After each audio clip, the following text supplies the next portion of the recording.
Welcome to Kaiser Watch with John Kaiser. I'm your host, Jim Goddard. John, what's coming up on the show today? Jim, we're going to talk about whether this breakout that Vista Gold undertook this week is a sign of the inflection happening. And we're also going to talk about Endurance Gold's plans for Reliance this year. So what caused Vista Gold to break out? Is it the long-awaited inflection underway? I had my hopes up about this, but I've come to the conclusion that no, Vista Gold is really an early mover in the inflection that is starting to unfold, but very, very slowly.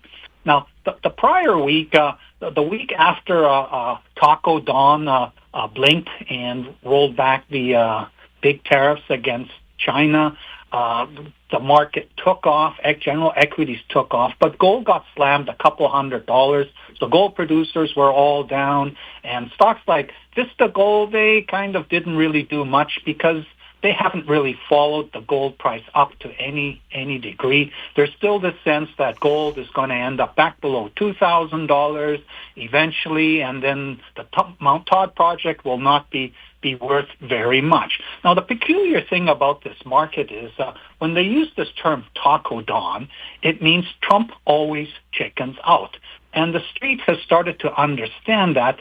He first comes up with some insane policy whose economic implications are so negative it causes the general equities market to tank, which does happen, but they know that he will chicken out and reverse himself. But he doesn't reverse himself 100%. He reverses himself only 75% and still leaves the 100% bad idea to be reinstated 60 to 90 days from now. But the retail public seems to have seen this as the pain is only going to be a quarter of the pain that has been predicted. So they pile into the stocks and they ramp up. Now, last weekend, something else happened, and Moody's, the last of the three big credit rating agencies, downgraded U.S. government debt below the AAA rating. Now, this is just symbolic thanks to the TINA principle, which means there is no alternative. If you have U.S. dollars, a large amount of U.S. dollars, there really isn't any great place to put it except in U.S. Treasury bills.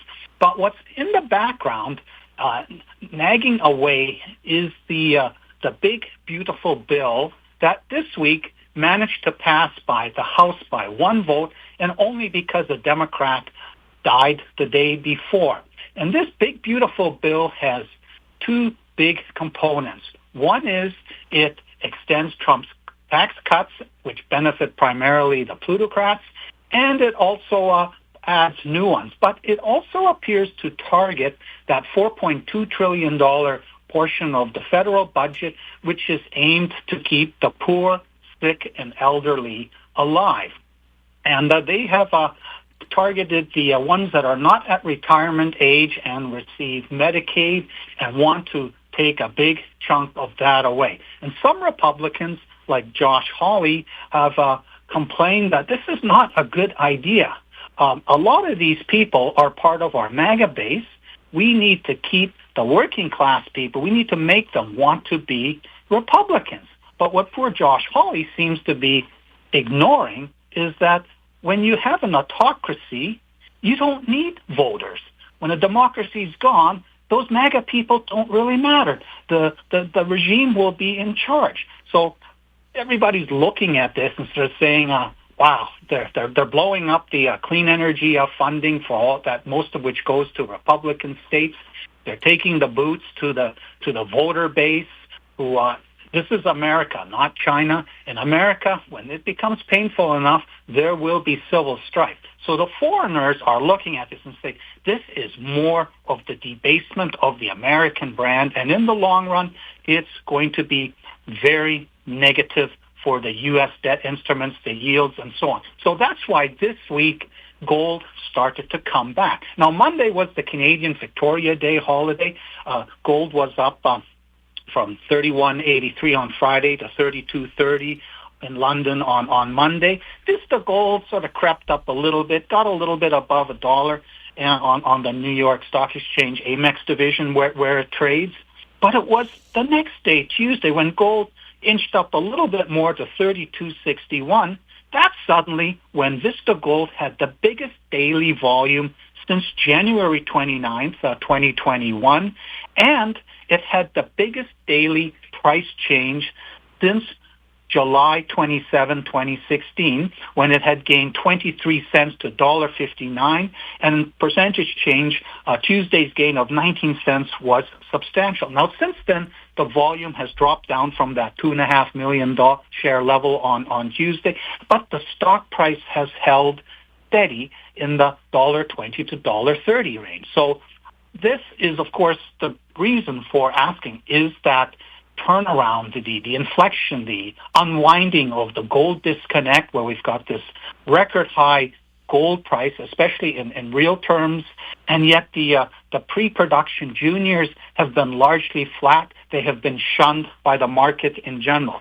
Last week we talked about the sacred site violation sentencing that had happened for Vista Gold's Mount Todd project. I'm not going to go into that today. You can read last week's write-up about that. And if you didn't read the Australian ABC News publication, you wouldn't even know that this trial had taken place in April, and the sentencing was on May 13th. So Vista Gold's breakout has nothing to do with any sort of relief. Oh, the sacred site valuation is not an issue, and it wasn't an issue. The Jawoyn Aboriginal people in whose territory this sits refused to sign a victimhood statement.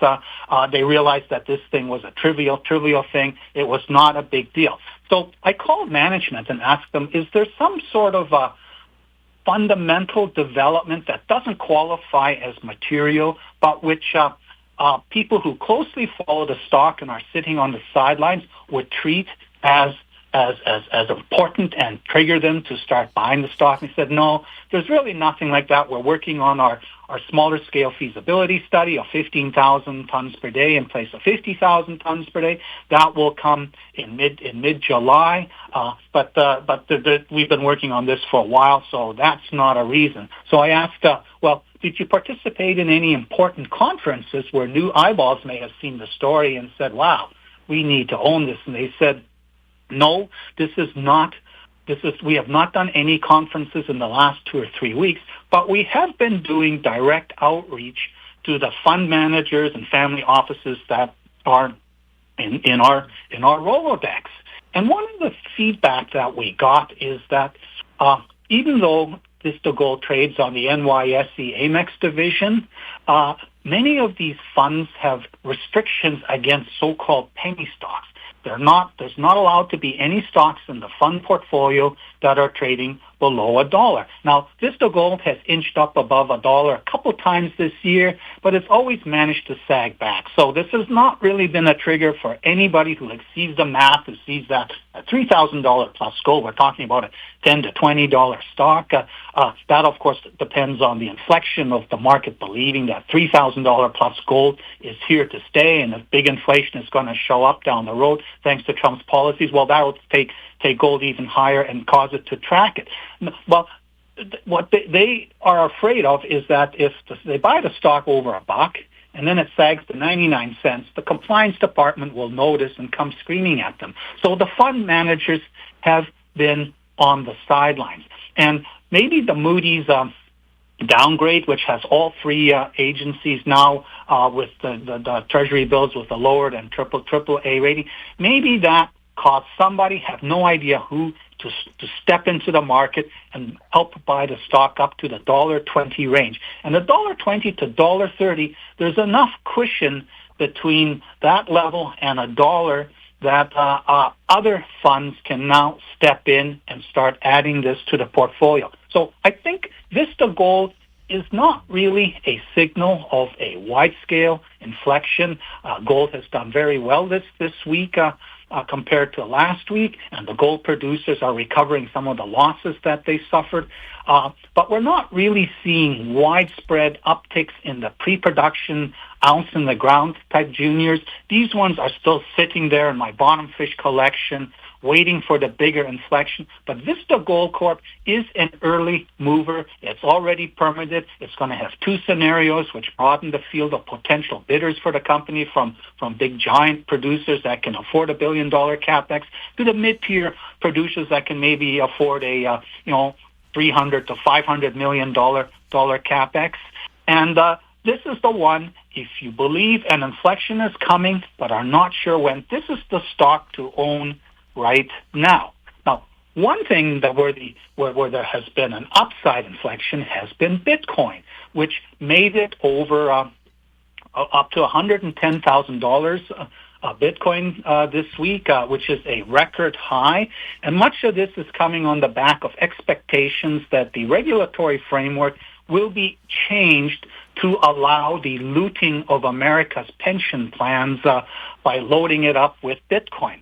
Now, with Bitcoin, already with a $2 trillion value, and theoretically every single Bitcoin could be sold in a heartbeat, you might think, okay, given that $2 trillion size of that market and the relatively small market cap of the whole gold junior producer sector, there's got to be some smart Bitcoin holders who own early, who are busy unloading their Bitcoin to the suckers that are buying it, expecting it to go to $1 trillion without ever really thinking about who's going to buy it from them when it's nominally priced at $1 trillion. And this what happens when you have a bubble type equity, whatever you want to call it, go to a new high, the willingness to sell and take profits actually diminishes. So you see an expansion of the total market cap of this security that's way in proportion to the actual money flowing into it. And this is kind of what's happening to Bitcoin right now. And it's sucking in the dollars. It's keeping it from going into the gold sector where you have a rational reason to see a higher price. So they're just following this trend. And this reminded me of a Murray Pezim story. And this is a slightly different take on it. It's been around for a long time.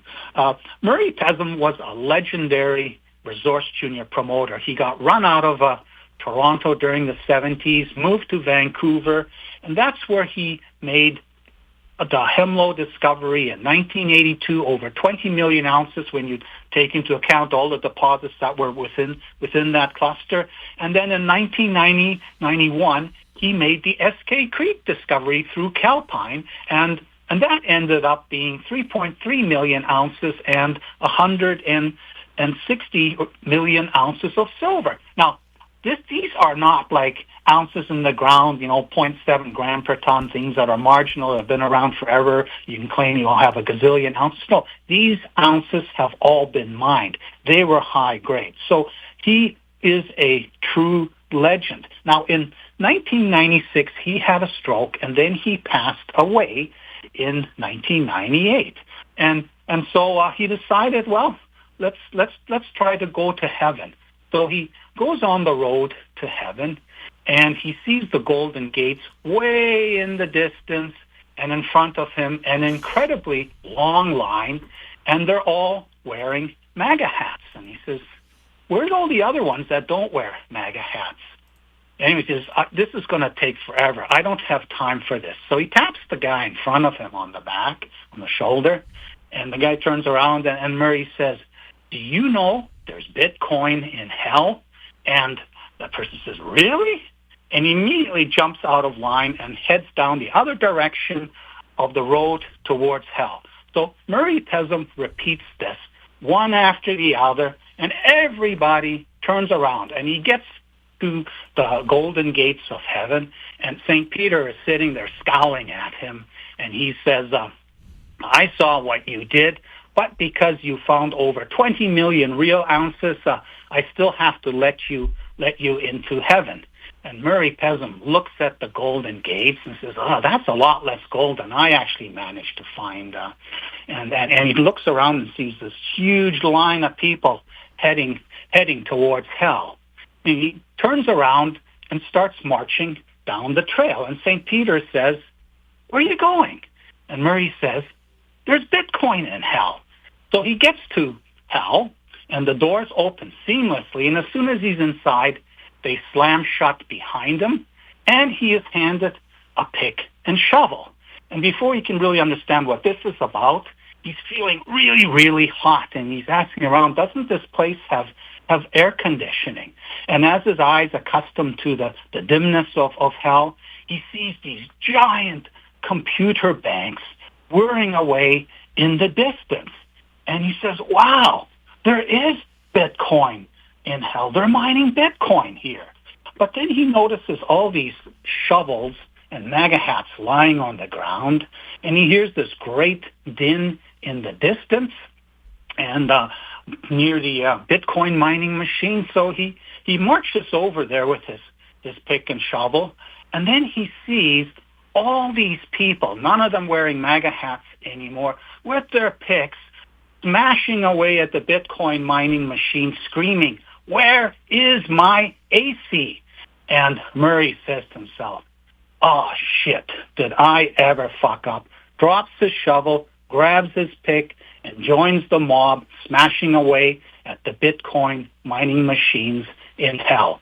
And that's sort of the future that awaits the whole Bitcoin world, and it will blow back on everybody there, and we will see that money finally start to flow into the gold sector, starting with stocks like Vista Gold Corp, and then rippling down through all the other ounce-in-the-ground companies, and then eventually to the exploration juniors that are delineating new gold discoveries.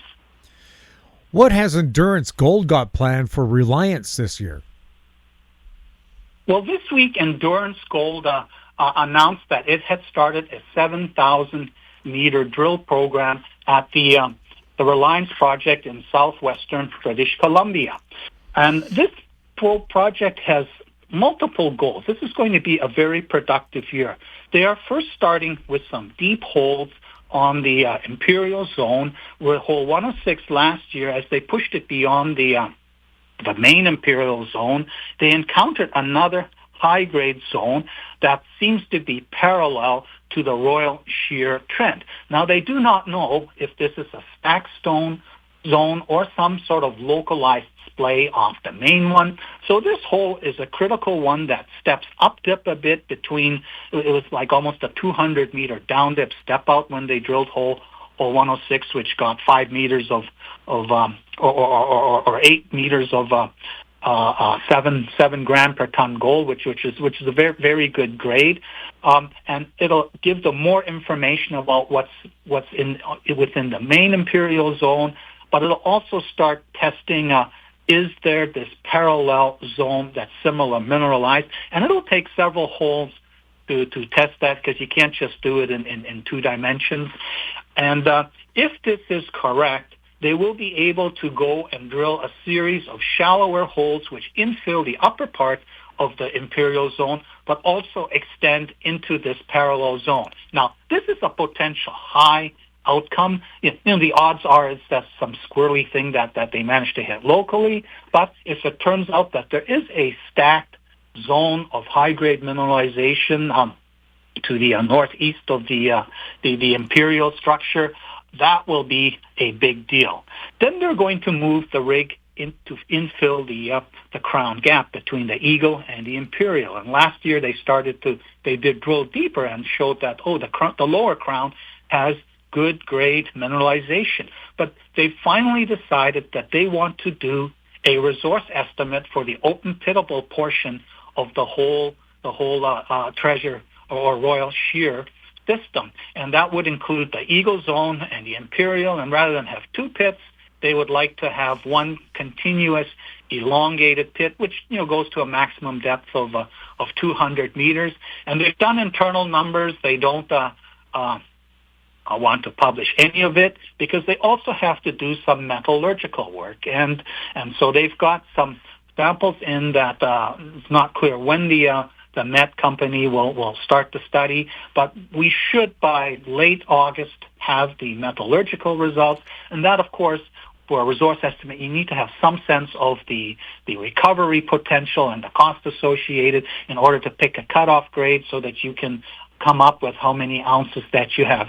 And because of the nature of the system, it's very hard for us outsiders to anticipate whether we're looking at like a 500,000 ounce system, a million ounce system, or somewhere in between, or perhaps even something bigger. But the purpose of this is to demonstrate that with the $10 million that we spent, most of it on the shallow drilling, we are going to demonstrate here are the ounces in the ground, which could be the starter sort of a part of open pit scenario that switches to the deeper underground. And when we've got that out there, that should attract a bigger audience, which says, okay, at a minimum, we have this. Now let's bet on what we go with the deeper part. And once they've done this infill drilling in the Crown Gap, that will feed along with the met data into the resource estimate. And I think it's reasonable to expect the resource estimate in the fourth quarter, perhaps early October, maybe even in September. And once that infill drilling on the shallow part of the Crown Gap is done, they'll start poking some holes into the lower Crown area to extend the system down depth, down plunge. And then if there's still time left in the season, they will step up the hill and start testing the Eagle Zone down plunge to see what's there also. And of course, a big question is right now 7,000 meters. They have money left over from last year, which Richard Gilliam put into the company. They're not being more aggressive because they want to see that this inflection in the market, that the market's willing to give a higher valuation to advanced exploration plays such as Reliance. And the results that they get early on show that, yes, this thing keeps growing and growing, be able to raise more money and get a drill rig onto the property. Now, with regard to the Olympic and Enigma parts, which is in the northeastern part of the project, they have the targets developed there. Incidentally, the MET study is also going to look at what it will take to recover the antimony that's present in this system, because they have a high level of antimony within this upper part of this epizonal or orogenic gold system. They have some interesting brand new targets in the Olympic Enigma area, but they're in the permitting process, and that involves fresh consultations. They do have the relationship with the local indigenous groups already established from the 4 years that they've done there. They're all happy with the way they run the programs, clean up everything. But this is a new area, and they figure they may have stepped through all the hoops by the end of this year. So it's unlikely they'll be able to drill that. And that will probably be a test for next year, 2026, in the spring when things get going there. However, if we are into a raging bull market, this is lower elevation, and the road does go by there, and they would be able to conduct early spring, late winter drilling, and start much earlier than when marching uphill in the Royal Shear area. Now, the new thing they're also going to be working on is up the hill in the southeast direction of the Royal Shear. Last year, they identified a new golden soil anomaly. It's about 500 meters long, and this appears to suggest that the Eagle South, where the zone seems to peter out, where it disappears, it may be there's some sort of fault offset. So they're going to do some more geochemical work and that to try and figure out where exactly this zone is, and it could end up being a continuation. Now, it's within the permitted part of the Royal Shear drilling area, but it's higher up the hill, and they're going to do all the other drilling first. So depending how efficiently that is, or if they get a second drill rig on the property, that might get drilled late in the season to see if there's another 500-meter segment that needs to be that's mineralized and needs to be drilled off in 2026. So this year, cross our fingers, no forest fires, shut down the area. This is the potential breakout year for Endurance Gold and its Reliance project. The stock has started to tip up as people, start to wonder, gold just isn't going back below $2,000, and the United States government keeps doing these strange things which make the rest of the world want to back away from America as it appears to prepare to become some sort of a hermit nation that's all enclosed into itself, and that ends up in major civil strife and a basket case country. And this project's in Canada, and yes, the United States could roll its tanks across the border and annex Canada, but if they have all these problems domestically, they probably won't bother with creating an even bigger problem on the other side of the border. So endurance gold is shaping up. It's still cheap. It's still classified as a bottom fish, but I have it as in my favorites collection. And this is one junior that if you like the gold sector and like the idea of discovery exploration, making the fundamentals of a project bigger rather than waiting, in the case of, say, Vista Gold, for the market to believe that the fundamentals are real in terms of the gold price that you plug in to mine the Mount Todd project. Having these two companies in your portfolio right now as a balance is an excellent way to play the inflection of the gold disconnect that I believe will be unfolding before the end of this year. John, thank you so much for the update. You're welcome, Jim. We've been speaking with John Kaiser. I'm Jim Goddard. Comments made on Kaiser Watch are an expression of opinion only and should not be construed in any manner whatsoever as a recommendation to buy or sell any financial instrument at any time. Archived online at kaiserresearch.com.